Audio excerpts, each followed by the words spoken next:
여러분 그 배우 권오중 씨 아시죠? 옛날 순풍 산부인과에도 나왔었고 뭐 여러 가지 중간에 예능에도 나오셨던 권오중 지금 이제 집사님이시죠? 권오중 집사님께서 간증을 한 게 있어요. 그거 먼저 볼까요? 간증, 짧은 간증이 있는데 그 짧은 간증 한번 먼저 좀 볼까요? 이거는 정말... 전체 20분 정도에서 편집이 잠깐 짧게 돼서 설명이 좀 없어요. 이건 정확하게 어떤 상황이었냐면 그 결과를 듣기 전에 하나님 앞에 서원 기도를 합니다. 하나님, 제가 이 아들을 살려만 주시면 평생 제 아이와 같이 이런 불치병이나 난치병이나 아픔과 장애를 가진 사람을 섬기며 살겠습니다. 제발 이 아이만 살려주십시오. 네, 지금 이게 쇼츠니까 짧고 이제 결과만 지금 탁 한 건데 전체가 18분 20분이 돼요. 하나님 앞에 간절히 기도하고 자기는 사실 집안이 불자예요. 불자. 근데 아내가 전도한 거예요. 아내가 전도해서 선데이 크리스찬으로 그냥 아내를 사랑하니까 따라왔던 그런 사람인데 처음으로 기도를 하게 된 거예요. 하나님 앞에. 진짜 하나님 앞에 서는 거는 이때였다고 해요. 하나님, 제가 그래도 열심히 교회 나오긴 나왔고 근데 제가 진짜 기도를 드리는 건 처음인데 제발 제 기도 들려달라고. 이 아들 꼭 낫게 해달라고, 아니면 죽지 않게라도 해달라고. 근데 이 검사를 했는데 방금 같이 기적이야 정상이래라고 했잖아요. 근데 의사들이 말이 안 된다는 거야. 그래서 의사 선생님이 이거 말이 안 된다, 정상으로 나올 수가 없다, 다시 한 달 뒤에 재검사를 하자 이랬더니 지사님께서 이건 예수님께서 고쳐주신 것이기 때문에 다시 검사받지 않겠습니다. 제 아들은 예수님께서 고쳐주셨습니다 라고 간증하는 그런 모습이 나와요. 그리고 나서 그 아이가 또 의사들이 이렇게 얘기합니다. 그렇지만 이게 지금은 정상으로 나왔지만 병이 있는 건 확실하기 때문에 오래 살지 못할 것이다. 근이 영양직이 뭐냐면 이 근육이 점점 사라져가지고 심장조차도 근육으로 되어 있잖아. 그러니까 피가 결국 펌프질이 안 되니까 죽게 되는 거거든요. 근데 이 아이가 지금까지도 살아서 이 아이가 자기를 구원하시고 고쳐주신 분이 하나님이시다. 이거를 그래서 하나님 앞에 찬양하는 삶을 살아요. 그래서 집회 같은 데 보면 아이와 함께 찬양을 하는데 이 아이가 아무래도 그 병의 질환에 후유증이 있다 보니까 말도 어눌하고 여러 가지에서 좀 부족한 면들이 있죠. 근데 그런 모습으로도 찬양을 하는 거예요. 그래서 오늘 같이 함께 찬양했으면 하는 것은 우리 아들 이름이 혁준입니다. 우리 혁준이와 함께 예수나의 좋은 치료자 우리 함께 찬양하기로 합니다. 우리 권오중 집사님께서 뭐 내가 아는 분은 아니지만 직분이 집사님이시니까요. 집사님께서 이제 일이나 이런 거 안 하시는 이유가 뭐 예능에서도 몇 번 나와서 얘기를 했죠. 아들을 돌봐줄 수 있는 사람이 없어요. 그러니까 부모 외에는 아무도 친구가 없고 부모 외에는 가르쳐줄 사람도 없어요. 학교도 다니지 못하는 상태여서 지금은 많이 좋아졌지만, 그래서 24시간 부모가 이제 함께 하는 거예요. 낮에 잠깐 이제 특수학교 학원 같은 데 가서 잠시 잠깐 있는 거 한 4시간을 제외하고는 하루 왼종일 같이 있는 거예요. 이 아이의 영양부터 모든 것에 대하여서 이렇게 하고 하나님께 서원한 것을 지키기 위해서 어떻게 하느냐, 우리 권 집사님께서 사회복지사 자격증을 따셔서 날마다 봉사활동을 가는 거예요. 그래서 나와서 얘기하더라고요. 제 아들은 공부 못합니다. 근데 제 아들이 누구보다 잘하는 게 있습니다. 전국에서 봉사 시간이 가장 많습니다. 왜냐하면 아버지가 맨날 봉사를 다니는 거예요. 아버지가 데리고 학년도 얼마 안 됐을 때부터 몇 년 전에 이미 벌써 500시간을 넘겨서 전국에서 최고로 봉사를 많이 한. 그래서 우리는 하나님 안에 은혜를 입었기 때문에 우리는 또 섬기며 봉사하며 살자. 그런데 지금 그렇게 복된 삶을 살고 계시거든요. 저는 이걸 보면서 찬양을 할 때에 악기가 필요하며 조명이 필요하며 그렇지 않다라는 거죠. 하나님 이 찬양 얼마나 귀하게 받으실까요? 나중에 권오중 복음 가면은 막 많아요. 찬양이 막 오케스트라가 있는데 거기에서 거룩하신 하나님을 찬양하는데 막 너무 사랑하는 찬양인데 더 깊은 은혜가 있더라고. 저 혁준 군이 거룩하신 하나님 주께 찬송 드리세요 하는데 성대의 근육이 모자르다 보니까 음역대도 높이지 못해요. 그 굵은 목소리로만 부르는데도 큰 은혜가 있고 하나님이 기뻐 받으시는 게 느껴지고, 그 무엇보다 자세히 보면 저 혁준군이 몸은 그렇지만 생각할 줄 아는 정상이거든요. 그러니까 표정이나 이런 게 진심으로 감사가 해요. 불행해하지 않아요. 진심으로 행복해해요. 그걸 보면서 이게 하나님이 우리에게 뭔가 보여주고 싶은, 우리에게 말씀하시고 싶은 내용이 있어서 이 가정을 쓰시는구나라고 제가 선명히 느끼게 됐습니다. 우리 안에 감사가 넘치게 축복합니다. 아멘. 주신 것들에 감사해야 돼요. 잠깐 오늘은 찬양은 요 한 곡으로 하고 여러분과 함께 나누고 싶은 것은, 여러분 삼중고를 겪었던 유명한 헬렌 켈러 아시죠? 그 헬렌 켈러를 정말 몸으로 정말 부딪혀가면서 아주 막 두들겨 맞기도 하고, 헬렌 켈러가 아주 고약했다고 하잖아요. 어렸을 때 삼중고가 있으니까 보지도 듣지도 말하지도 못하니까 얼마나 고통스럽겠어요. 그러니까 그 고통을 가지고 다가오는 사람들 다 긁어버리고 물건이면 던져버리고 이러니까 아무도 그를 케어를 못할 때 이 헬렌 켈러를 정말 부모보다 더 사랑으로 케어해주고 가르쳐준 선생님이 계시죠. 그의 이름 유명한 설리반 선생님이세요. 이 설리반 선생님이 정말 말도 안 되는 헌신으로 이 헬렌 켈러라고 하는 자녀를 키워서 나중에 이 헬렌 켈러가 유명한 말을 하죠. 진정한 장애는 육체의 장애가 아니라 마음과 영혼의 장애다. 감사하지 못하는 것, 그게 진짜 장애이다. 이런 말을 하죠. 자기는 자기의 삶이 삼중고가 다 있지만 감사하다라는 거예요. 근데 그걸 가르쳐 주신 분이 설리반 선생님이 계셨어요. 근데 제가 또 찾아보니까 그런 것과 비슷한 어떤 스토리를 가진 내용들이 있어서 이 헬렌 켈러만큼 힘든 그런 어려움을 가진 어떤 아이를 정말 사랑으로 정말 이렇게 해주신, 보살펴주신 한 위대하신 분이 있는 것 같아서 그분의 이야기를 잠시 한번 나눠보고 설교를 시작하도록 하겠습니다. 저 선생님이 바로 헬렌 켈러를 키워주신 애니가 바로 설리반 선생님이었어요. 전사도 사실 이걸 좀 오래전에 봐서 기억이 안 나다가 이번 주 기도하다가 갑자기 탁 떠오르더라고요. 이 말씀을 준비하다가. 그래서 헬렌 켈러를 옳은 길로 인도했던 설리반 선생님 또한 같은 아픔을 가지고 있었고, 그 아픔을 로라 할머니를 통하여서 상처를 치유해주고, 이거는 이제 아무래도 종교적인 색채를 다 지워서 그렇지만 다 믿는 분이셨죠. 그러니까 사명감을 갖고서 세상에서 버림받은 그 아이를 향한 사랑을 늙은 간호사인 로라 할머니께서 행했던 것이, 그 사랑이 도미노 효과처럼 쫙 가서 헬렌 켈러라고 하는 당대 최고의 문학가이자 수많은 영향을 미쳤던 그런 사람까지 갔던 이 과정들을 시작점을 만들 수가 있었죠. 자, 오늘 한번 말씀 한번 나눠봅시다. 말씀 한번 보겠습니다. 히브리서 12장 1절부터 3절입니다. 교독하겠습니다. 이러므로 우리에게 구름같이 둘러싼 허다한 증인들이 있으니 모든 무거운 것과 얼매기 쉬운 죄를 벗어버리고 인내로써 우리 앞에 당한 경주를 하며 믿음의 주여 또 온전하게 하신 을 바라보자. 이는 그 앞에 있는 기쁨을 위하여 십자가를 개의치 아니하시더니 다 같이 너희가 피곤하여 낙심하지 않기 위하여 죄인들이 이같이 자기에게 거역한 일을 참으신 일을 생각하라. 우리 예수님 생각하는 것이죠. 마태복음 5장 43절부터 48절입니다. 교독하겠습니다. 또 네 이웃을 사랑하고 너의 원수를 미워하였다는 것을 너희가 세상의 이야기죠. 들었으나 나는 너희에게 이르노니 너희 원수를 사랑하며 너희를 핍박하는 자를 위하여 기도하라.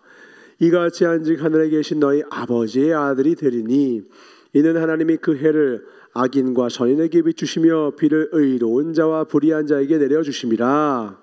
너희가 너희를 사랑하는 세상에 있으리요 그리도 이같이 아니하느냐. 또 너희가 너희 형제에게만 무난하면 남보다 더하는 것이 무엇이냐. 이방인들도 이같이 아니하느냐. 다 같이 시작. 그러므로 하늘에 계신 너희 아버지의 온전하심과 같이 너희도 온전하라. 아멘. 한 군데만 더 보겠습니다. 디모데후서 3장 16절 17절 합독합니다. 시작. 모든 성경은 하나님의 감동으로 된 것으로 교훈과 책망과 바르게 함과 의로 교육하기에 유익하니 이는 하나님의 사람으로 온전하게 하며 모든 선한 일을 행할 능력을 갖추게 하려 함이라. 아멘. 제목 보여주지 마세요 아직. 자, 퀴즈를 내겠습니다. 방금 읽었던 세 군데의 말씀 중에 공통으로 들어간 말이 있습니다. 무엇이죠? 헬렌 켈러인가요? 갑자기 입이 다물어졌어요. 세 군데 똑같이 들어간 말이 있었는데요. 힌트 지금 요절에 있네요. 똑같은 말이 세 군데 다 들어가 있었습니다. 이 두 글자입니다. 뭔가요? 네, 제목을 함께 나눠보도록 하겠습니다. 제가 설리반 선생님이 되어서 여러분들의 입을 열어드리겠습니다. 같이 시작. 말씀으로 나를 온전해져 가도록 빚어가시는 예수님을 바라보라. 아멘. 첫 번째는 온전케 하신 예수를 바라보자. 두 번째는 내가 온전하니 너희도 온전하라. 세 번째는 하나님의 말씀을 왜 주셨다? 하나님의 사람으로 온전케 하며 선한 일을 행하기에 온전케 하려 함이니라. 아멘. 온전하다는 말이 우리 되게 많이 듣죠? 온전하다, 온전하다. 이 세 군데에 나와 있는 말은 한마디로 말하면 하나님이 지금 우리에게 원하시고 소망하시는 것이 무엇인가를 한 단어로 응축한 거예요. 그게 뭐냐? 은총아, 사랑하는 고은아, 우리 라키고사, 민정 만정교사, 예림교사, 또 이 설교를 듣는 성도님들, 난 너희들이 온전해져 가기를 원해. 근데 여러분, 온전하다는 게 무슨 뜻인지 아세요? 하나님이 내가 온전하니 너희도 온전하게 원한다 하시고 성경을 준 이유도 너희를 온전하게 하나님의 사람으로 온전케 하려고 해. 제발 온전 이렇게 말하는데 온전 무슨 뜻이냐고. 제가 사전을 한번 찾아봤습니다. 사전을 찾아보니까 사전은 이렇게 얘기를 합니다. 어떻게 하느냐? 변화나 변질되지 않고 본바탕 그대로인 상태라는 뜻이래요.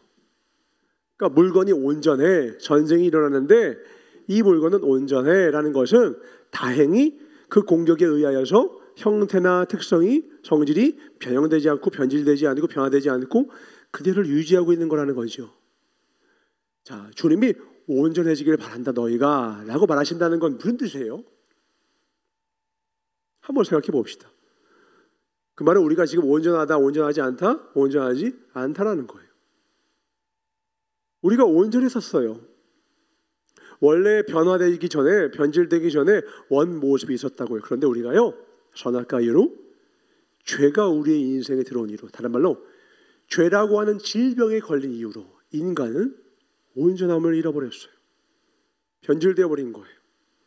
그 변질된 우리 몸속에서 끊임없이 잘못된 생각, 잘못된 느낌, 잘못된 감정으로 우리 인생을 가득 채우면 그것을 붙잡고 따라가는 이상 그 잘못된 마음과 생각으로 인하여서 무너지는 거죠. 우리가 인간이 직면하고 있는 질병 가운데 가장 무서운 질병으로 왜 암을 꼽죠? 암은 무슨 질병이에요? 암은 DNA가 변질되는 병이에요. 그 DNA가 구조가 잘못 변질된 세포가 잘못된 상태의 세포를 끊임없이 증식을 시키는데 원래 일반 세포는 한 번, 두 번, 세 번 정도 증식하다가 사면하는 게 인생의 끝이에요. 근데 암은 죽지 않고 끊임없이 자가 증식을 합니다. 문제는 죽지 않고 끊임없이 자가 증식을 하는 이 암세포가 건강한 상태로 커가는 것, 건강한 상태여서 커가는 것이 문제가 없는데 이 세포는 어떤 세포예요? 우리 안에 있는 모든 영양을 다 뺏어가요. 그리고 우리 몸에 염증 질환을 야기를 시켜요. 그래서 암은 본질적으로 염증 질환입니다. 그래서 암 환자는요, 끊임없이 염증 지수가 높아져요. 그 말은 혈액이 더러워져 가고 특정 기관이나 여기서 붙으면 끊임없이 자가세포 증식을 해서 그 세포, 정상세포를 다 에너지를 빨아먹어서 정상세포는 다 죽이고 본인이 대체해서 그 기관은 죽고 암으로 가득 차서 죽게 되는 질병이 암이에요. 하나님이 보시기에 이 암 같은 존재가 바로 뭐냐? 우리 안에는 죄예요. 이 죄라는 놈이 한번 산악가를 타고 들어와서는 아담과 하와 이후로 우리의 인생에 들어와서는 끊임없이 자가증식을 하는 거죠. 근데 그 증식된 죄라고 하는 것이 낳은 선택, 느낌, 감정, 여러 가지 생각들, 그 죄가 만든 것들을 따라가다 보면 어떻게 된다?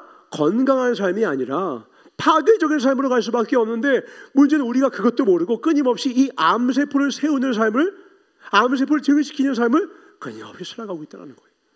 그 주님이 보시기에 우리는 어떤 존재예요? 의인은 환자를 고치러 왔다. 내가 환자라야 의원이 쓸 때가 있다. 무슨 말이냐면 우리가 하나님 앞에는 환자라는 거예요. 죄라는 질병에 걸리는 환자이기 때문에 예수님이 오셔서 우리를 고치고 싶으셔서 이 땅에 오셨는데, 문제는 우리가 뭐예요? 아까 봤던 저 애니처럼, 또 아까 봤던 그 헬렌 켈러의 초기 모습처럼 거절하고 거역하고 받기 싫어요, 저리 가요 하면서 밀어내는데, 나를 상관없이 별로 나를 상품처럼 생각하고 돈처럼 생각하는 그런 원장, 그런 사람이 몰라도 로라 할머니와 같이, 또 설리반과 같이 나를 도와주고 나를 살리기 위해 오신 이조차도 우리가 밀어낸다면 우리의 인생에 소망이 없는 것이죠. 그런데 다행인 건 뭐예요? 로라 할머니는 포기하지 않으시더라고. 설리반 선생님도 포기하지 아니하시더라고.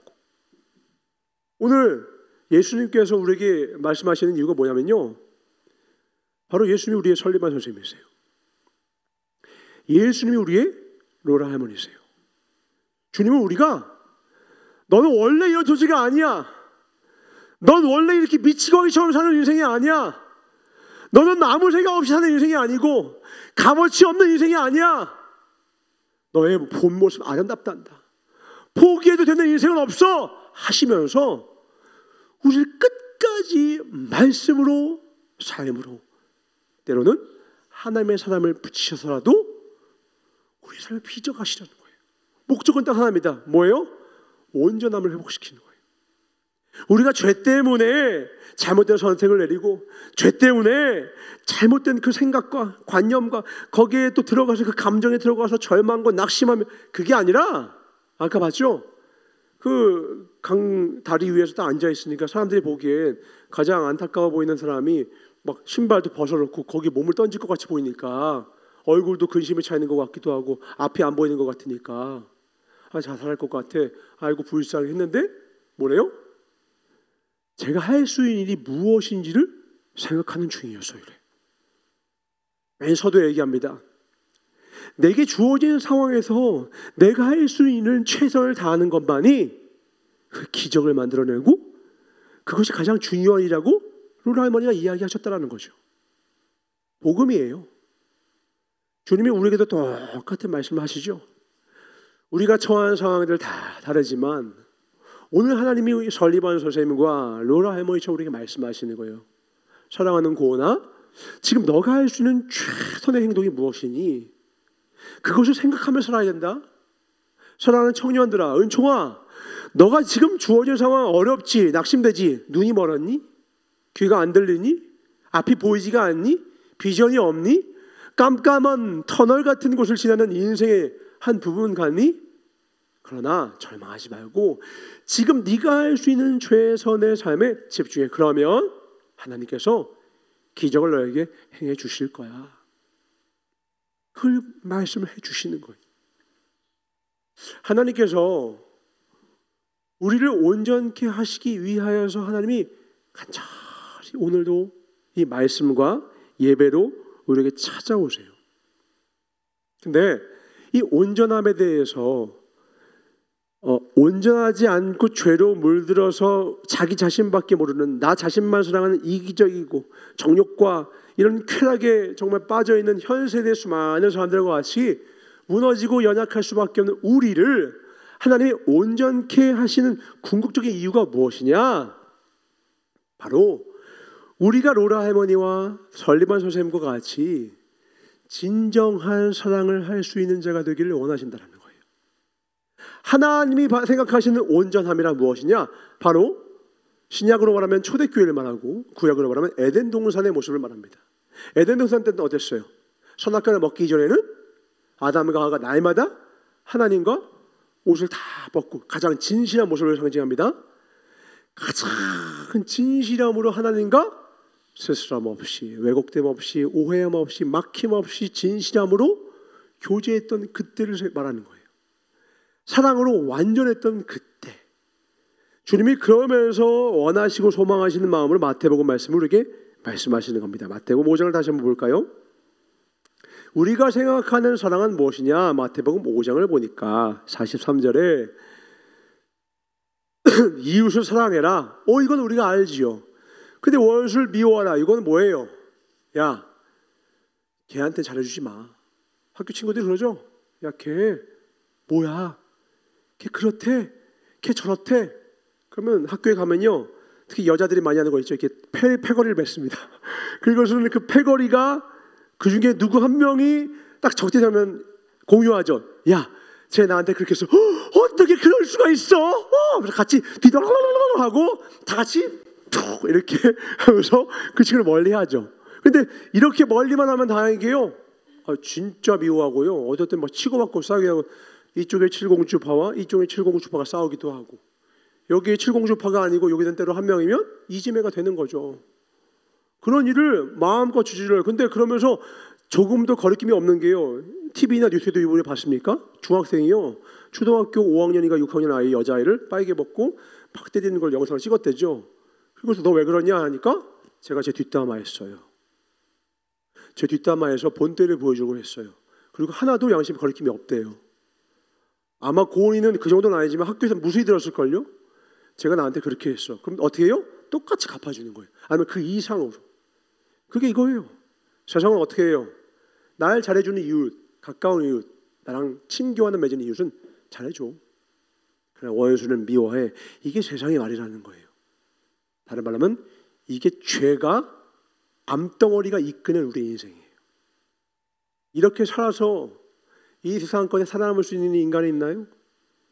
어제 적이 오늘 친구가 되는 게 인생인데, 주님은 그렇게 하지 말라는 거예요. 어떻게 하라는 거예요? 44절을 보니까 나는 너에게 이르노니 너의 원수도 사랑해라. 아멘. 원수도 사랑하고 심지어 너희를 핍박하는 자를 위하여서도 기도를 하래요. 에? 자, 이걸로 아까 우리 봤던 그 모습으로 돌이켜 봅시다. 설리반 선생님의 입장에선 자신을 거역하고 자신을 미워하고 자신을 밀었던 헬렌 켈러, 로라 할머니 입장에선 내가 친절을 베풀어도 밥을 확 던져버리고 밀치고 아프게 하고 험한 말을 했던 이 앤이라고 하는 아이가 이뻐 보일 수 없다니까요. 조금도 사랑스러워할 이유가 없어요. 사랑스럽지 않아요. 만약에 43절과 같은 세상의 논리, 죄가 우리 마음에 주는 거 있죠. 야, 그만해, 저런 놈한테 잘해주지 마 라고 하는 우리 마음의 소리를 들으면 이 세상엔 절대로 애니는 탄생할 수 없고요, 절대로 헬렌 켈러가 올 수 없고요, 절대로 오늘 우리와 같이 예수님을 거역하고 예수님의 옆구리 창을 찔렀던 자조차 용서하신 예수님의 사랑은 우리에게 올 수가 없었다는 거예요. 구원은 우리에게 허락되지 않았을 거라는 거예요. 예수님이 이 땅에 오셨을 때 감사합니다, 그 은혜 어찌하리요, 어찌하여야 그 크신 은혜 갚으리, 찬양하는 사람 아무도 없었어요. 다 욕하고 떠났고 머리에는 조롱하며 네가 왕이라며 가시면류관을 씌우고 그 두꺼운 30cm가 넘는 그 가시가 머리에 박히도록 몽둥이로 머리를 내리치고 온몸은 그 끝에 세모난 납덩어리를 달아서 살까지 다 찢기는 고통. 그 마지막에는 큰 3cm 가까운 이 대못으로 정맥과 이게 흐르는 이 두 팔목과 다리를 못을 박아서 죽이며 조롱했던 그를 위하여, 핍박하는 자를 위하여 사랑하신 그분이 있으셨기 때문에 오늘 우리에게 구원의 은총과 은혜가 온 것입니다. 아멘. 그것을 주님이 우리에게 소망하시는 거예요. 그거 외에는 이 땅에 소망이 없어. 은총아, 너를 사랑해주고 너의 말을 잘 듣는 사람만 사랑하면 은총아, 그럼 먹기 쉽지. 근데 그게 무슨 목회니? 그게 무슨 하나님의 사람이니? 내가 그러면 그게 예수가 되겠니? 오늘 주님이 원하시는 건 뭐냐면 그런 자를, 핍박한 자를 위하여서 너는 더 크게 사랑하고 기도에 달라는 거예요. 왜요? 계속 말씀하십니다. 이같이 한즉 하늘에 계신 너희 아버지의 아들, 딸, 자녀가 되리니. 중요하신 말씀이에요.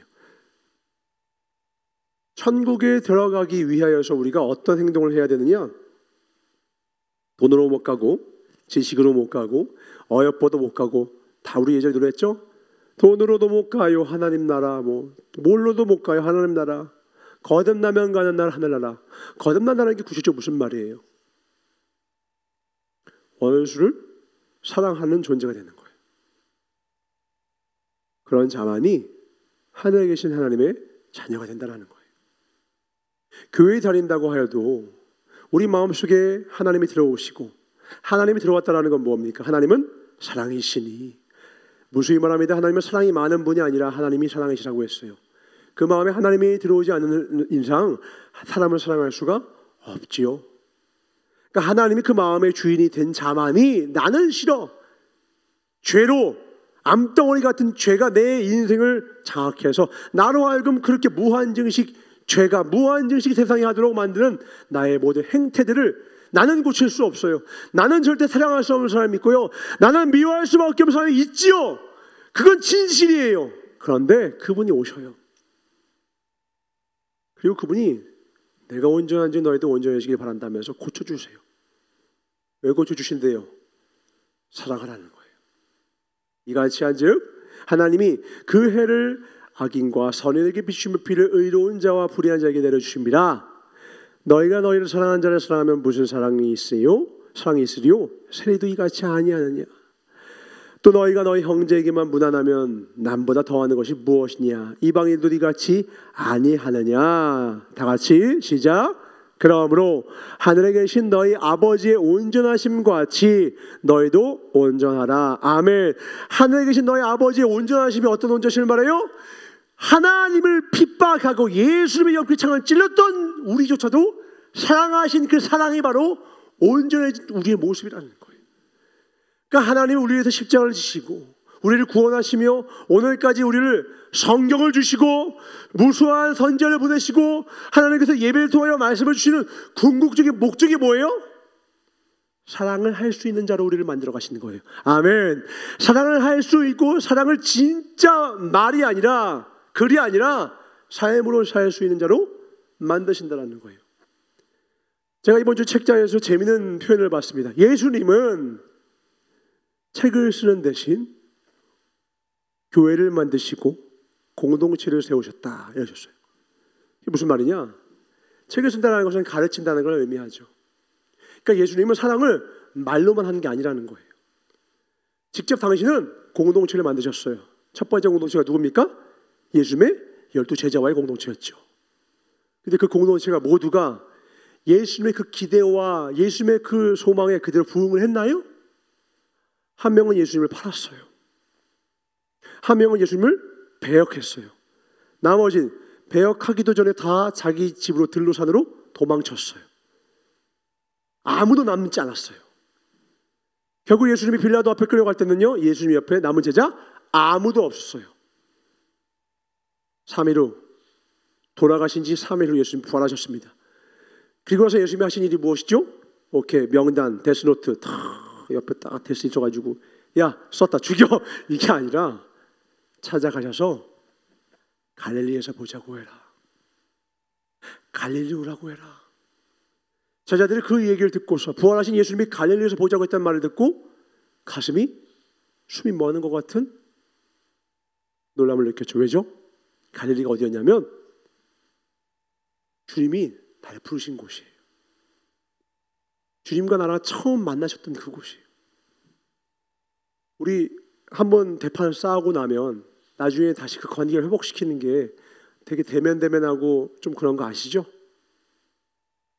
그때 그걸 깨기 위해서는요, 둘 중에 한 명에 뭐가 있어야 돼요? 훨씬 큰 사랑이 필요해요. 훨씬 큰 용기가 필요해요. 이전에 가지고 있었던 정도의 용기와 사랑만으로는요, 절대 이전만큼의 관계를 돌아가지 못합니다. 이전보다 훨씬 커야 돼요. 더 큰 사랑과 더 큰 용기 없이는 다른 한쪽도 죄책감이나 그때 그 상처 때문에 관계에 앞으로 나아가지 못해요. 근데 한 명이 사랑하라, 한 번도 상처받지 않는 것처럼. 그런 사람 나와서 더 큰 사람 나오면 반대쪽도 더군다나 함께 화음을 맞춥니다. 언제 그랬냐는 듯이 관계가 회복이 돼요. 그 사랑의 발걸음을 지금 누가 하시는 거예요? 예수님이 하시는 거예요. 그렇게 해서 결국 어떻게 합니까? 예수님과 3년 동안 동거동락했던, 그러나 정말 쫄개들처럼, 정말 쫄장부처럼 정말 비참하게 도망친 그 인생들의 3년들의 모습보다 두 번째 예수님이 더 큰 사랑으로 찾아가서 너 나를 사랑하지? 내 양을 맡겨준다. 내 양을 쳐다오.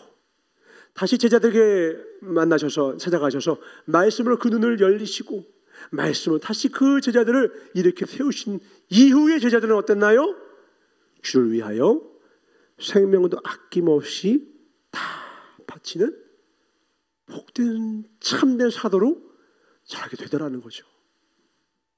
예수님의 사랑을 이전 3년 동안 이들이 경험했을 땐 그땐 그냥 그저 그런 제자였어요. 근데 그들이 넘어지고 완전히 죄인이 된 이후에 그럼에도 불구하고 자기를 사랑해 주신 하나님의 사랑을 목도한 이후에야, 다른 말로 예전에는 제자들이 그렇게 생각했던 거예요. 그래도 내가 주님을 위하여서 나름대로 잘 따라오고 가라는 데 가고 자자는 거 자고 이렇게 했으니까 난 그래도 괜찮은 제자야 라고 생각했죠. 그러니까 베드로가 뭐래요? 다른 제자는 다 버려도요, 주님 저는 안 버려요, 호언장담했죠. 나를 믿고 있었을 때, 죄로 얼룩져 있는 자기 자신을 신뢰하고 있었을 때, 그 베드로는 가장 연약하고 비참한 모습으로 땅에 전락하지만 더 이상 주님 앞에 할 말이 없어서 주님 앞에 주님은 별 면목이 없을 그때조차 찾아오셔서 사랑으로 그 영혼을 이렇게 세운 이후에 이 제자들은 진짜로 예수님을 나의 구주로 삼기 시작했어요. 우리 찬양 있죠? 예수로 나의 구주 삼고 성령과 피로써 거듭나니. 제자들은 예수님의 진짜 사랑, 예수님 피, 십자가의 그 피 보혈로 말미암아 진짜 거듭난 이후, 그리고 예수님 올라가시면서 너는 머물러라 성령을 줄 것이다, 사도행전 1장에 비둘기와 같이 또 혀의 불과 같이 그 마가의 다락방에 성령이 임한 이후의 제자들은 이전과는 완전히 다른 제자들이 됩니다. 그러면서 그들이 예수님보다 더 큰 일을 하죠. 저 땅 끝까지 복음을 전하고 그게 이역만리 오늘 우리에게까지도 다가왔어요. 인터넷도 없고 뭐 아무것도 없던 그 시절에조차 배를 타고 수십 일을 십자가 복음을 들고서 찾아온 선교사들과 찾아와서도 환대를 받았던가요? 목이 처지고 사형당하고 그러면서 또 보내고 또 보내고 그렇게 해왔던 복음이 오늘 우리 안에 있는 생명의 복음입니다. 이 은혜의 복음을 위하여 우리가 어찌 오늘 하루를 살 때 주님 잊고 살 수가 있겠어요? 이 복음을 전하기 위해서 목숨을 걸고 산을 넘으셨단 말이죠. 우리 안에 있는 복음이 참으로 가치 있는 것입니다. 아멘. 이걸 잊으면 안 돼요. 그 로라 할머니의 가르침을 가슴속에 맺잖아요. 포기해야 될 인생은 아무것도 없다고. 내게 주어진 것에 최선을 다할 때 기적이라는 걸 전 믿어요, 할머니. 그리고 나아갔더니 헬렌 켈러라고 하는 당대 최고의 인물을 만들잖아요. 오늘 우리의 섬김과 오늘 우리의 예배와 오늘 우리의 사랑이 예수님을 닮기를 주님으로 축원합니다. 아멘. 방법은 하나예요. 힘이 들 때 로라 할머니를 떠올리고 헬렌 켈러는 평생의 설리반 선생님을 노래했다는 것처럼 우리를 온전케 하신 이 예수를 생각하셔야 돼요. 여러분 힘들 때 있잖아요. 어려울 때 있잖아요. 전사도 많습니다. 전사가 하나님 앞에 너무 부족하고 참 더 좋은 전사가 되고 싶고 또 더 좋은 남편이 되기도 싶고 더 좋은 아버지가 되고 싶은데 삶이 그렇지 못하더라고. 삶이 내 뜻과 같지 못해. 나는 더 좋은 그런 사람이 되고 싶은데 너무 부족해. 이번 주에는 사실 그 고통과 그 번민으로 한 주간 너무 고통스러웠어요. 그래서 하나님 앞에 기도를 계속 했으면, 하나님 너무 어렵습니다. 좀 너무 어렵습니다. 저처럼 부족한 종을 쓰시는 것보다 더 좋은 종이 있을 텐데, 저 같은 아버지보다 남편보다 더 좋은 사람이 있을 텐데 왜 저 같은 자를 쓰셔서 하나님 이렇게 어렵게 이렇게 부족한 모습을 보고 계십니까? 고통스럽게 월요일, 화요일, 수요일 이렇게 기도를 하는데 주께서 이 부족한 종에게 말씀하시더라고요. 내가 언제 너에게 완전하라고 했냐? 난 너에게 완전하라고 한 적이 없어. 난 너가 온전해지길 원한다. 온전이 뭔가요? 그때부터 저자가 온전에 대한 성경을 다 찾아보기 시작하면서 깨달은 거예요. 온전하신 이 예수를 바라보래요. 말씀을 볼까요? 히브리서 12장 2절입니다. 1절부터 봅시다. 우리에게 뭘 바라셨느냐? 은총아, 너 무거운 것들이 있지. 특히 얽매기 쉬운 죄들이 있지. 이게 많아요. 정욕이 있고요, 저도 욕심이 있고요, 두려움이 있고요, 저는 너무 부정적인 마음들도 생각들도 두려움들도 있습니다. 은총아, 그걸 벗어버리고 인내로서 이 우리 앞에 당한 경주를 같이 감당해 다오. 저는 이 말이 되게 위로가 됐어요. 무슨 말이냐? 나는 저는요 어떤 마음이었냐면 무조건 1등 해야 된다. 무조건 내가 다 승리를 해버리고 문제는 싹 다 풀어버리고 내 인생에 막힌 모든 장애물은 다 뛰어넘어 버려서 승승장구하는 전도사가 되고 싶었어요. 실패가 없는 전도사가 되고 싶었어요. 실수하지 않는 아빠가 되고 싶었고요. 부족함이 없는 아빠가 되고 싶었어요. 남편이 되고요. 아들이 되고요. 근데 현실은 어때요? 부족하기 짝이 없어요. 전도사가 전도사의 모습을 보면 부족해도 너무 부족해요. 괴로워서요 견딜 수가 없는 거예요. 여러 가지 산적한 문제들이 있는데 안 풀려요. 풀지 못해요. 무능감에 무기력에 감당이 안 되는 거예요. 건강도 깨져요. 저도 나름대로 운동하고 건강 챙기고 하는데요, 건강이 더 깨져가지고는 몸무게를 재는데 72.5까지 빠지는 거예요. 다음 주에는 기도원을 가야 됩니다. 운행을 해야 되는데 제가 오늘 아침도 그랬지만 어제 계속 어지러운 거예요. 어지럽고 무서운 거야. 내가 운전하다가 어떡하지? 왜냐면 장기 운전은 체력전이거든. 제가 그래서 처음으로 목사님께 운행에 대해서 말씀드렸어요. 제가 솔직히 두렵습니다. 지금 체력이, 책을 조금만 봐도 졸려가지고는 눈이 감기고 조금만 뭐 해도 그냥 떨어지고, 이번 주 목요일 날 드디어 천식 1차 치료가 마쳐서 이제 운동을 해도 된다는 말을 듣고서 금요일 날 처음으로 운동을 했어요. 5분 했는데 어지러운 거예요. 5분 했는데. 목사님, 제가 운행을 하다가 위험해질까 봐 두렵습니다. 제가 이번만 한번 양해를 해주시고 몸을 빨리 회복할 테니까 회복한 다음에 그렇게 할 수 있도록 좀 허락해 주십시오. 그러니까 다행히 장환 형제님께서 운전해 준다고 한다.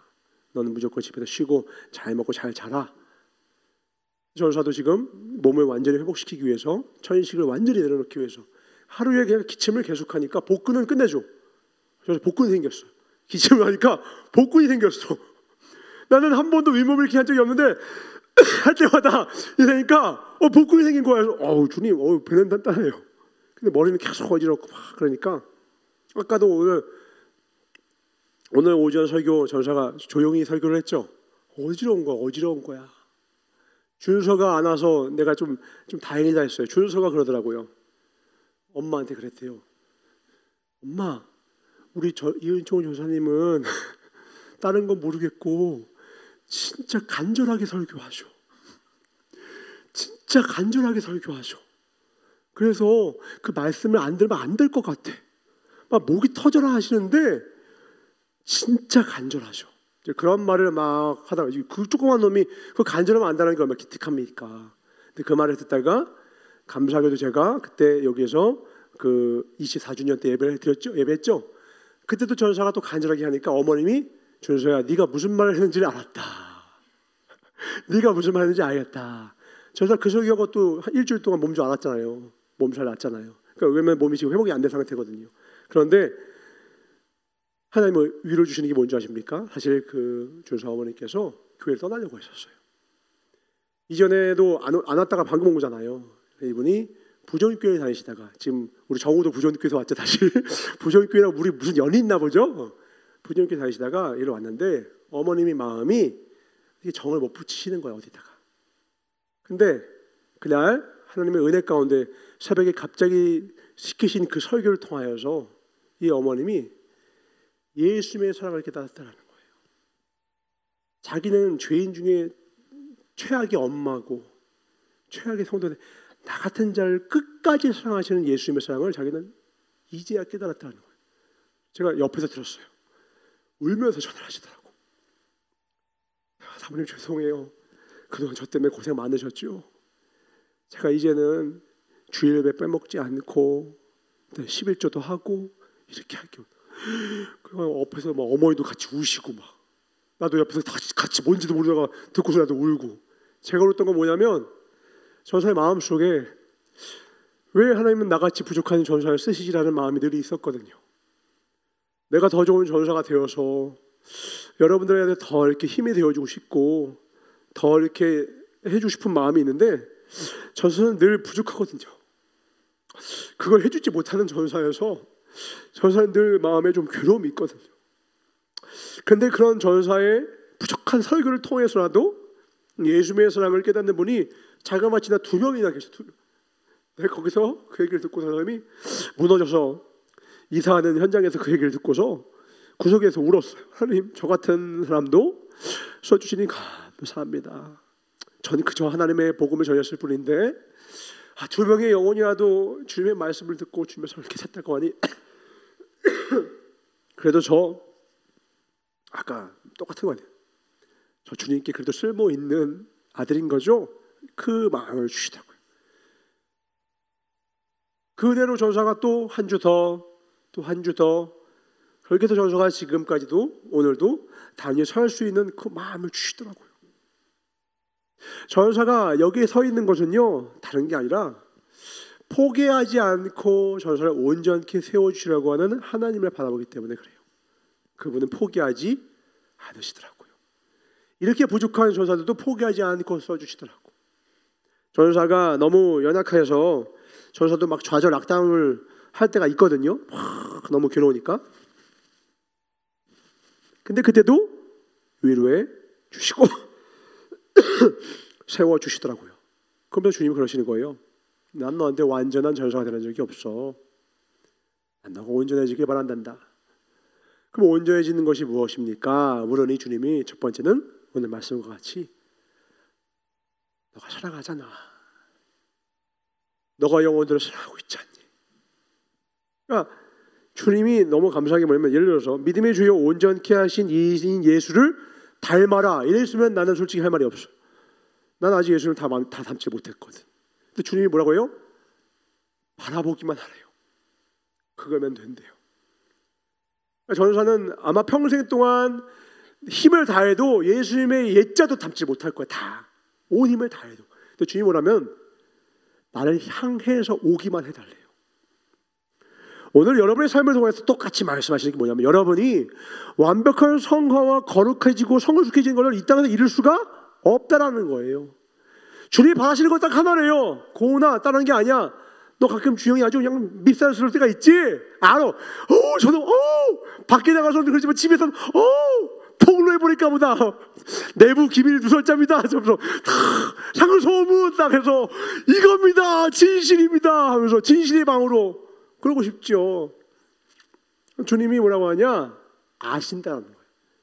근데 뭐냐면 이전보다 더 한 걸음이라도 더 거룩해지고 한 걸음이라도 더 성숙해지고 주님을 향하여 걸어오기만 하면 그게 너무너무 사랑스럽고 고맙다는 거예요.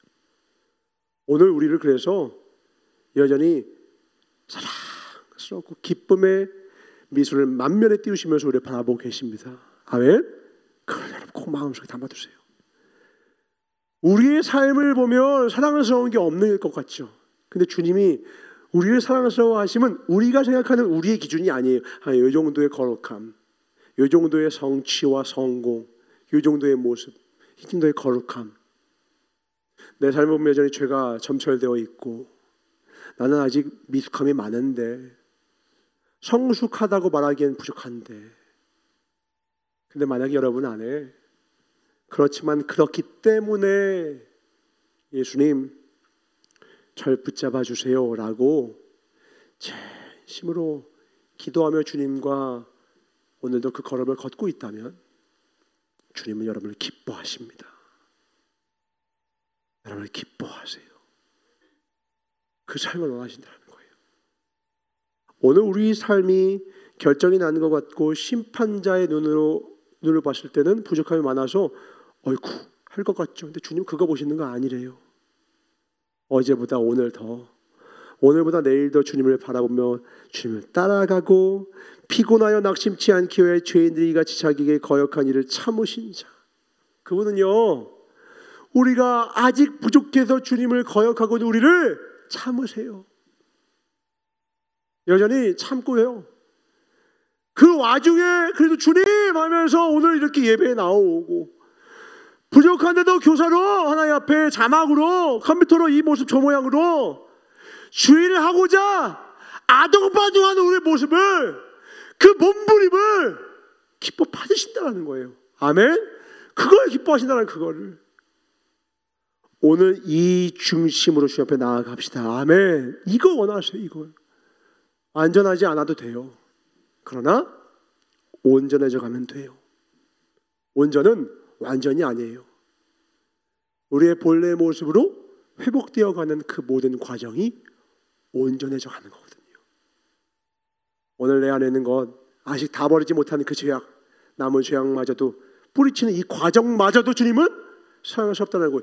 너의 죄 가운데 일부분이 좀 남아있어. 그거 다 버리기 전에 나 너 사랑 안 해. 그게 아니라 아직 우리 안에 여전히 깨끗하지 않고 아직도 부족하고 여전히 거룩하다고 말하기에는 정말 더러운 인생이지만, 더러운 마음과 생각이 가득 차 있지만 이걸 내다 버리고 있는 이 모든 과정마저 사랑해 주시고 계시다라는 거예요. 필리비가 오늘 예배를 아주 시끄럽게 드렸어요. 너 끝나고 보자. 올라와. 두려워가지고 그때부터 조용하대. 그리고서는 전화해요. 아빠 죄송해요. 너 예배 시간에 그러면 안 된다고 했잖아. 지난번에도 그랬지 않니? 아빠는 우리 필리비가 하나님을 정말 사랑하고 하나님께 진심으로 예배를, 진정과 신앙 예배를 드릴 수 있는 아들이 되길 바래. 너에게 매일 드리는 게 목적이 아니야. 너가 조금이라도 예수님을 사랑해 가는 게 뭐지? 아빠 저 예수님 사랑해요. 그래 알았다. 저 예수님 사랑해요. 그래 조금씩 더 사랑해 가자. 그 사랑의 표현은 예배 시간에 조용하는 거야. 아빠랑 약속하자. 더 예수님 앞에 더 귀하게, 더 진심으로 진정한 신앙으로 예배 드리기로. 충성. 또 장난기술 약간. 그래 꼭 장난치지 말고 진짜 그렇게 하는 거다. 요즘에 군대 유튜브를 보나 자꾸 군대 말투를 따라해. 충성! 막 이러면서 자꾸 이래가지고. 그게 이쁜 거 아니에요? 당장 얘가 뭐 장로님만큼의 예배를 드리고 막 목사님만처럼 예배를 하고 할렐루야 이런 예배를 기대하는 것 자체가 웃긴 거죠. 1학년짜리가 자기가 할 수 있는 최선의 예배를 드리고, 저야 예수님이요 말도 안 되는 대답을 할지라도 예배에 어떻게든 참여하고 동참하며 그 뜻을 향하여 나아가는 그 발버둥이 말도 안 되는 말 입에서 나오고 너무 철없는 행동들이 유발되지만 주님은 그렇게 사랑스러운 거예요. 오늘 우리를 향하여서 동일하십니다. 아멘. 우리를 기쁘게 여기신다는, 오늘 우리 예배가 뭐 엄청 큰 교회에 엄청난 성가대가 있고 대단한 찬양단이 엄청나게 아름다운 조명들 속에서 기깔나게 찬양, 화음 넘면서 찬양하는 그런 모습과는 사뭇 다른 예배의 풍경이지만 주님은 그곳을 바라보시는 기준과 이곳을 바라보시는 기준이 같으신데 그 기준은 우리가 생각하는 그 차이에 두지 않으신다는 거예요. 주님이 바라는 건 딱 하나예요. 내가 온전하니 너희도 온전해져 가라. 너의 사랑의 폭이 이웃에게 멈춰있던 것을 더 넓혀주라. 어디까지?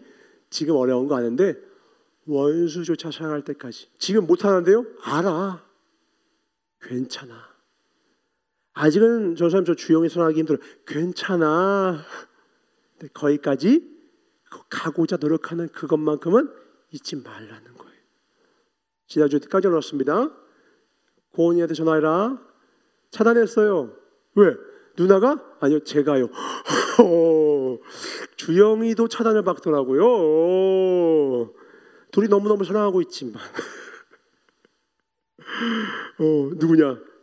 혜린이랑 현규는요 폰 번호가 없어요. 아십니까? 번호가 저장이 안 돼 있어요. 한 가족 한 지붕 안에 사는데 번호가 없어요. 놀랍지 않습니까? 그러나 얘가 좀 더 시간이 지난 후에 누나를 진심으로 사랑하고, 근데 그때 얘기했죠. 전사님, 누나 생일 선물로 뭐 사주면 좋을까? 야, 그거 나한테 물어보냐? 여자들이 뭘 좋아할까요? 이렇게 얘기하니까 그렇게 해가지고는 10만 원어치를 했대잖아요. 더 놀라운 건 그렇게 사랑한다면서 핸드폰 번호는 없다라는 게 난 여전히 놀라운 미스터리죠. 이거 7대 불가사의 다음에 붙여야 합니다. 10만 원치 선물을 주지만 핸드폰 번호는 없어. 하지만 내 머리 그거 같죠? 널 사랑해. 하지만 그런 것도 아니고 마음의 사랑이 넓어가는 거예요. 나중에는 가족이, 그 다음에는 이웃이, 그 다음에 나를 돌 던진 그 사람조차. 스데반 집사님이 자신을 향해 돌을 던졌다는 그 무수한 삶을 사랑했고, 그들 중에 바로 누가 있었어요? 사도 바울이 있었잖아요. 사도 바울과 함께 갔던 그 무리가 스데반 집사에게 돌을 던져 죽일 때 그 얼굴이 해가 같이 빛나며 축복하며 죽는 것을 보고, 그 당시에는 사도 바울은 쟤 뭐야 하고 넘겼지만, 그날 그가 담메색 도상에서 주님을 만나게 되었을 때 그 스데반 집사님의 그 모습을 기억하며, 그 사랑을 기억하며, 그 축복 기도가 자기에게 와 있음을 깨닫고, 그 이후에 모든 그 행진 가운데, 전도 여행 가운데 다른 집사들 찾아가면서 축복하지 않습니까? 오늘 우리에게 온 복음은 누군가의 예수님을 닮은 사랑 덕분에 우리에게 온 것입니다. 아멘. 우리가 이름도 알지 못하는 그 선교사분들, 우리가 알지 못하는 중간에 어느 할머니, 어느 할아버지, 어느 아저씨들이 복음을 들고 오다가 나의 부모님 혹은 직접적으로 나한테 이 모양 저 모양으로 와서, 혹은 교회에서 야 선물 줄게 모습으로 나한테 다가와서 오늘날 여기까지 올 수 있도록 인도하신 모든 것이 하나님의 은혜입니다. 아멘. 우리 하나님께 박수 한번 돌립시다. 할렐루야. 전사가 오늘 이 말씀을 전하면서 끝으로 기도하다가 떠올랐던 그 자연상을 말씀드리고 마치겠습니다. 기도하는데 그 모습을 보이시더라고요. 종아, 너가 막 기가 막히게 부흥을 일으키고 막 교회 빚을 다 갚아내고 청년들을 엄청나게 후원해서 막 다 사장 만들고 막 이렇게 하고, 나 그러고 싶지. 소원이에요 주님. 막 기도를 했어요. 한 명 한 명 다 이렇게 해주는 것, 솔직히 제 소원이에요 주님. 제 생명을 갈가서라도 그렇게 해주고 싶어요 주님. 막 이제 그런 기도를 했어요. 근데 주님이 그런 말씀해 주세요. 예수님께서 이 땅에 계셨을 때에 예수님이 특별해지실 수 있는 기회들이 되게 많았어요. 예컨대 오병이어의 기적 이후에 무수한 사람들이 따라왔죠. 근데 그때 주님은 어떻게 해요? 이상한 말을 하시고, 야 나는 산떡이야, 나를 먹어. 나 마르지 않는 샘이야, 나 마셔. 이러면서 무리들을 멀리하시고 일부러 강 건너에 기도하러 떠나버리세요. 그런 장면들이 오병이어도 있지만 오병이 비슷한 것들도 있는 거 아시죠? 또 떡을 떼으시고 그런 장면들에 계속 사람들이 모이려고 합니다. 그 일반적으로 우리가 생각할 때는 영향력을 더 많이 가질수록, 다른 말로 특별한 사람이 될수록, 요즘 말로는 셀럽이 될수록 더 좋은 것이라는 생각이 들지 않겠어요? 영향력을 가지면 그 권력과 권위를 가지고서 좋은 일 하면 더 좋다라고 생각하는 게 당연한 거예요. 전사도 그런 마음이거든요. 주십시오. 제게 물질 주시면, 제게 영향력을 주시면 그렇게 쓰겠습니다. 이번 주에 전사가 하나님의 말씀을 묵상하는데 예수님이 단 한 번도 특별한 사람이 되고자 당신의 인생을 사용하신 흔적을 발견할 수가 없었어요. 그리고 전사님 마음속에 주님의 말씀이 울립니다. 종아, 특별한 사람이 되려고 하지 마라. 그건 욕심이야. 특별한 사람이 되지 말고 신실한 사람이 되라. 진실한 사람이 되어주라. 내가 그랬고 너도 나를 함께 원한다. 그렇게 말씀을 계속 감동을 주시는 거예요. 무슨 말이냐면 우리 모두가요 특별하고 싶은 마음이 있어요. 전사도 특별한 전사가 되고 싶어요. 이왕이면 나보다 훨씬 특별한 아빠가 되고 싶고요. 나보다 특별한 예레미야가 자랑할 만한 특별한 남편도 되고 싶은 마음이 있어요. 주님이 뭐라면 그렇게 되지 말래요. 세상은 그런 사람으로 인하여 돌아가는 게 아니래요. 세상은 어떤 사람이 변화시키는 거냐? 아까 봤죠? 권오중 같은 사람이 변화시키는 거예요. 그가 TV에 더 많이 나와서 더 많은 인기를 거두고 더 많은 영향력을 가져야 세상을 변화시키는 게 아니라 묵묵히 자기에게 주어진 귀한 아들, 몸에 불편함을 가지고 있지만 이 아이를 진심으로 사랑하며 사는 삶. 예수님은 책을 쓰신 것이 아니라 공동체를 만드시고 그 공동체가 자신을 폐역하고 깨뜨리고 떠났으나 끝까지 사랑함으로 당신은 당신 일을 다 하셨어요. 사랑하는 사람들의 인원수가 많았느냐? 그렇지 않아요. 공동체 인원이 많았느냐? 그렇지 않아요. 주님이 만약에 특별하자고자 했으면 수십만을 모으셨을 거예요. 크기가 중요하셨다면 수억 명도 모으셨을 거예요. 권오중이 만약에 진짜 하나님의 뜻이 그게 아니라 영향력이었다면 그는 아이를 집에다 조용히 내려놓고 외롭게 두고 밖에서 돈을 벌고 그렇게 했었을 거예요. 근데 권오중은 무엇이 중요한지 알고 있어요.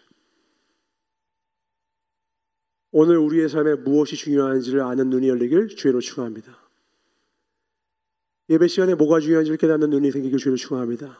우리 일상 가운데 무엇이 중요한지를 아는 눈이 열리길 주의로 축원합니다.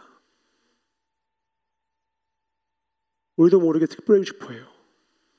그리고 다 자기가 특별하대요. 그거 아시죠? 모두가 특별하다는 것은 아무도 특별하지 않다는 뜻이에요. 그렇게 소망인 거예요. 사람의 삶이요 크게 다르지 않아요. 인생이 그렇게 대단한 게 아니더라고. 막 돈 수백억 가진 사람은 막 대단하게 막 뿌듯한 인생 살 것 같죠? 아니더라고. 오늘 일용할 양식이 내게 주어지고 내게 주어진 사명을 잘 감당하고 있는 사람과 엄청나게 큰 기업을 이끌면서 또한 자기에 주어진 그 달란트로 열심히 하고 있는 어떤 예수를 믿는 성도님, 사업가라고 하는 성도님이 있다면 주님의 눈에는요 저 권오중처럼 집에서 한 아들을 위해서 충성하는 자나 조용히 일용할 양식 가운데 오늘 내 삶에 충실하는 자나 수십만을 이끄는 대기업의 사장을 이끄는 어떤 뭐 장로님이라든지 그러나 주님 눈에는 똑같다라는 거예요. 사람만 차별을 두고 차이를 둘 뿐 주님이 원하시는 것은 무엇이에요? 내가 온전하니 너희도 온전하라. 온전해진다는 게 뭐래요? 사랑하며 살자. 뭐하며 살자?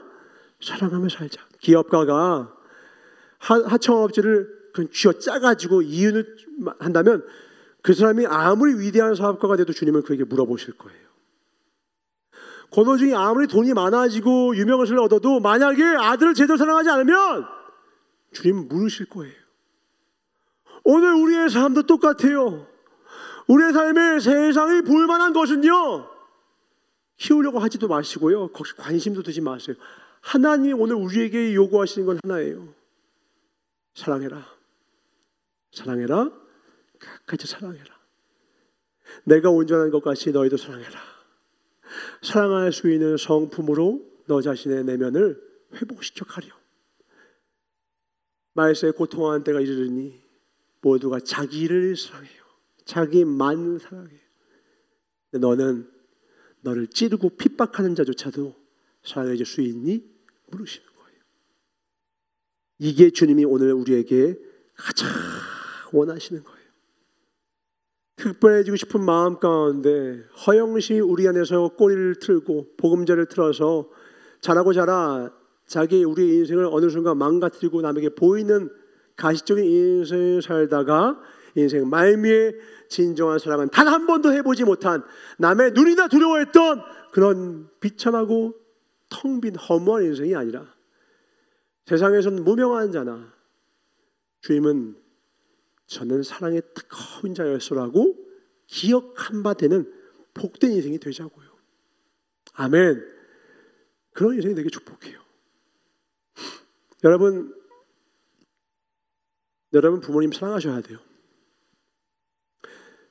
나중에 여러분 자녀 생기면 사랑하셔야 돼요. 어떻게 사랑해야 되냐면 아까 권호중처럼요, 설리번 선생님처럼요,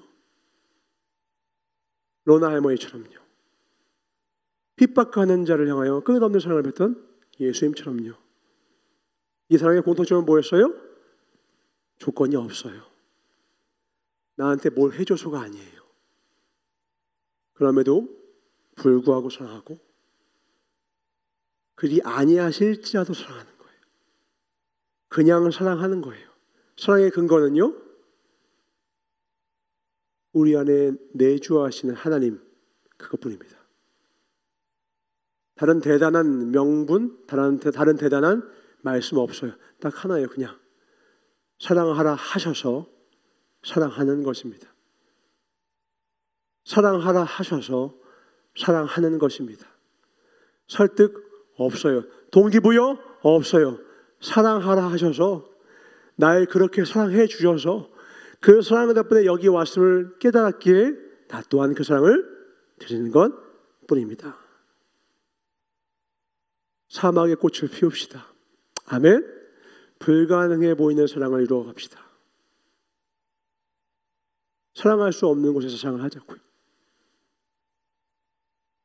우리 부산교회가 그런 교회가 됐으면, 전사도 그런 사역자로 끝까지 충성하길, 또 여러분도 여러분의 주어진 자리에서 최선의 삶의 경주와 함께 가장 중요한 본질 사랑하며 살게 하소서. 우리 함께 고백합시다. 하나님 앞에, 주님 사랑하며 살게 하소서. 사랑하며 살게 하소서. 사랑하며 살게 하소서. 사랑할 수 있는, 사랑을 온전한 참사랑할 수 있는 내 성품을 회복시키시는 오늘 주님의 말씀과 손길을 꼭 붙잡는 저와 여러분 되시길 축원합니다. 기도하겠습니다. 하나님 감사합니다. 하나님 나라의 벽돌은 돈이 아니라, 능력이 아니라 사랑입니다. 우리가 무엇으로 주의 나라를 세우겠습니까? 사랑을 대단한 말로 가르치는 것이 아니라 그 사랑을 행하는 것입니다. 말로만 사랑하는 것이 아니라 행함과 진실함으로 원수조차도 끝까지 사랑하는 삶으로 사랑을 해내는 것입니다. 저 아들이 낳을 줄 알았다고 합니다. 우리 권 집사님께서는 아들이 낳을 줄 알았다고 합니다.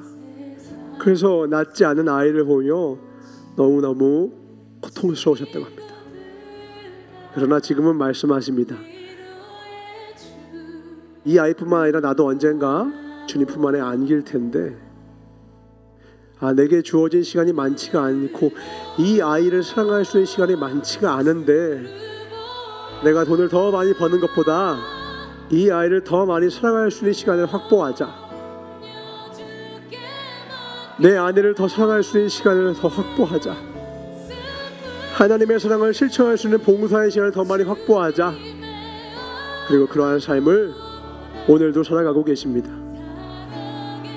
누가 위대한 하나님의 삶입니까? 수많은 사람들에게 영향을 끼치는 목회자입니까? 아니면 보이지 않는 곳에서 예수의 사랑을 삶으로 온전히 나타내는 저 집사님이십니까? 우리의 삶도 세상에는 눈에 띄지 않지만 주님의 눈에는 확연히 띄는 사랑으로 가득한 인생 되게 하여 주시옵소서.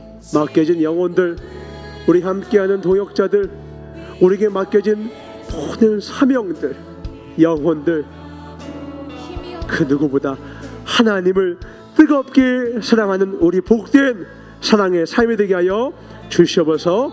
우리 간절히 주님의 온전하심 같이 저도 온전해지게, 주님이 끝까지 사랑하시는 것 같이 저도 끝까지 사랑하며 살겠습니다. 주의 삼창 더 소리하겠습니다. 주여, 주여, 주여. 하나님, 모든 상황 속에서 주님을 바라봅니다. 나의 말과 내 마음의 묵상이 주께 연락되기를 소망하오니 주님 내 안에 있는 사랑을 발견하시고 내 삶에서 이웃과 하나님의 사역과 하나님 맡기신 영혼들을 사랑하는 마음을 주님 연락하여 흠양하여 주시옵소서. 주님의 기쁨이 되길 원합니다. 주님의 온전하심을, 주님의 사랑을 담기를 원하오니 오늘도 주의 말씀으로 우리의 마음을 빚어가사 우리도 모든 선한 일, 모든 사랑의 일, 그 일을 행하기에 온전케 온전할 수 있도록 우리를 만들어 주시옵소서. 주님께 삶을 드린 자마다 그렇게 아름답게 우리를 만들어 주실 나셋 예수 이름으로 축복하며 간절히 기도드렸사옵나이다. 아멘. 오늘 준비하신 예물을 하나님께 드립시다. 사랑 내음이 나고 사랑이 가득 척혔길 바랍니다.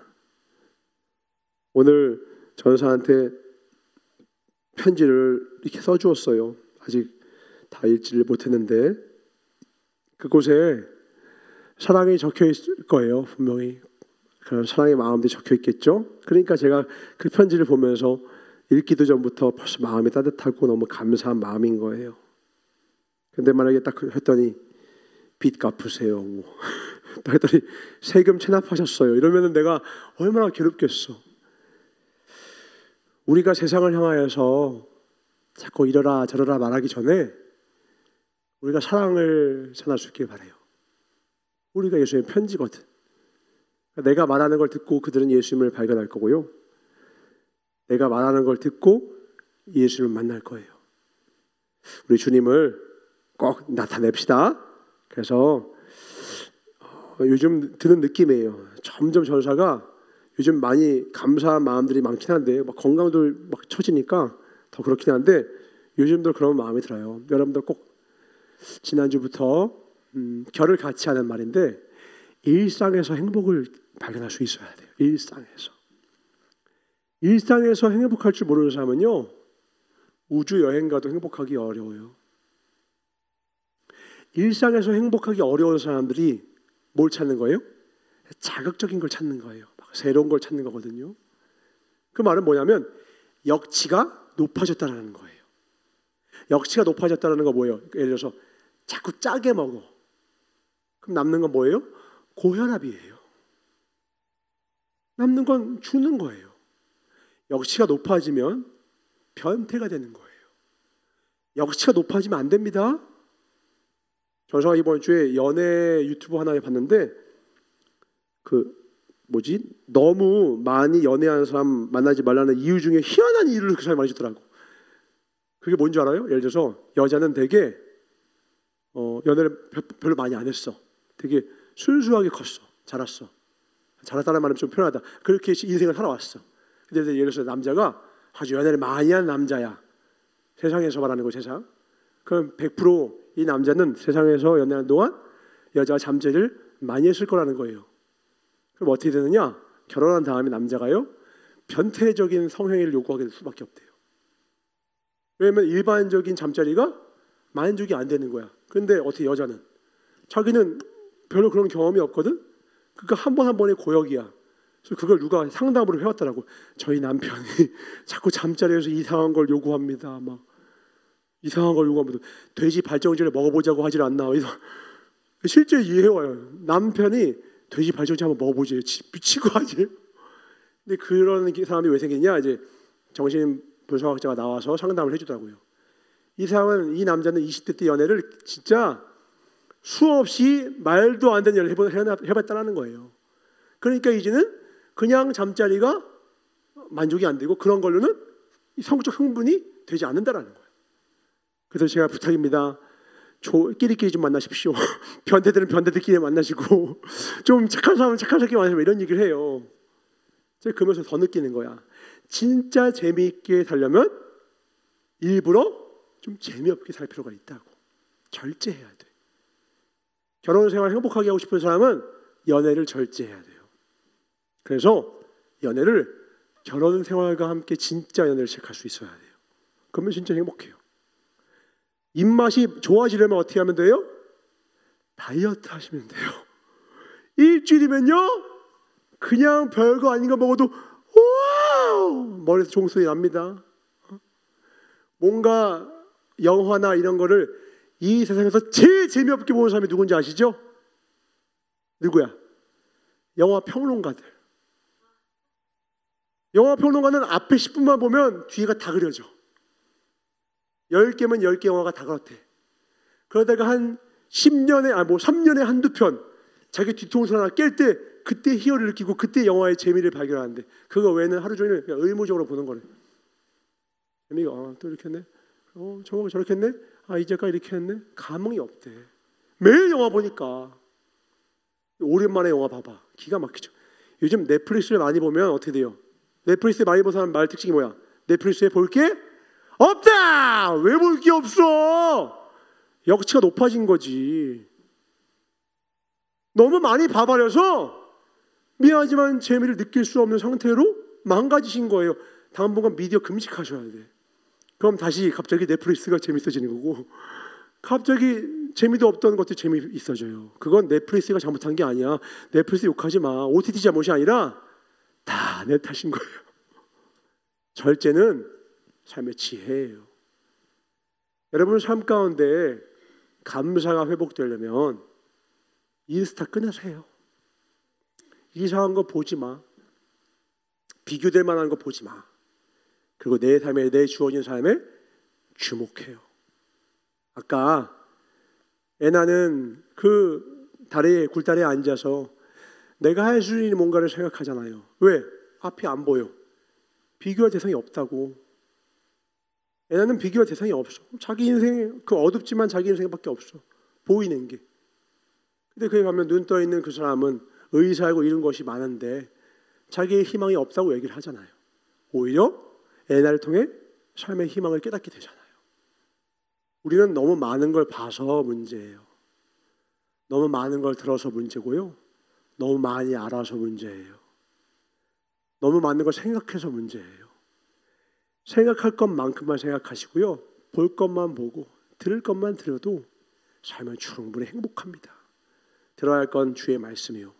봐야 할 것도 주의 말씀이에요. 그 말씀의 내용은 하나예요. 사랑한다 아들아, 사랑한다 내 딸아. 너가 행복하기 위해서 이렇게 살기를 소망해. 아멘.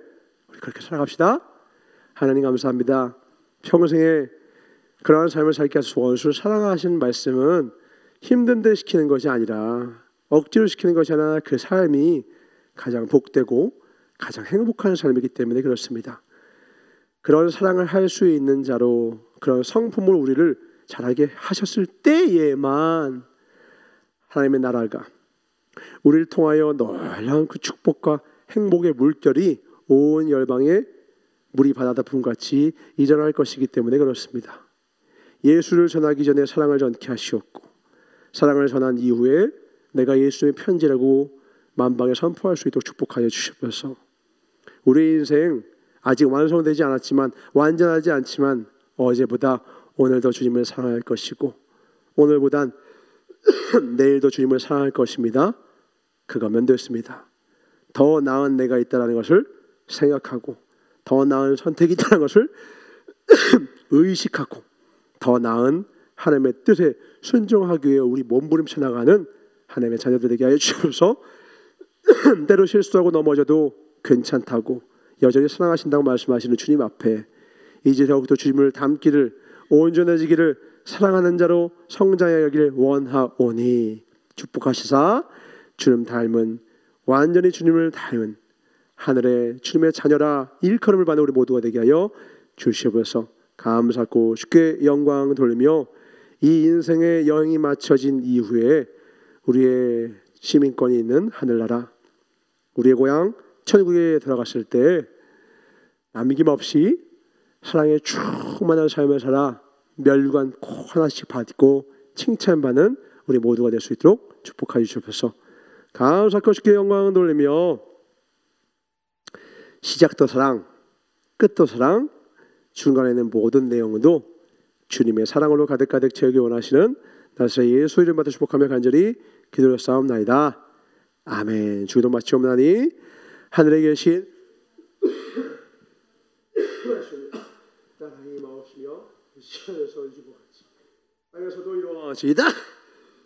우리에게 일용하시기를 주옵시고 우리가 우리에게 죄의 지은 자를 사하여 준 것 같이 우리의 죄를 사하여 주옵시고 우리를 시험에 들게 하지 마옵시며 다만 하나님께서 구하소서. 나라와 권세와 영광이 아버지께 영원히 싸움나이다. 아멘.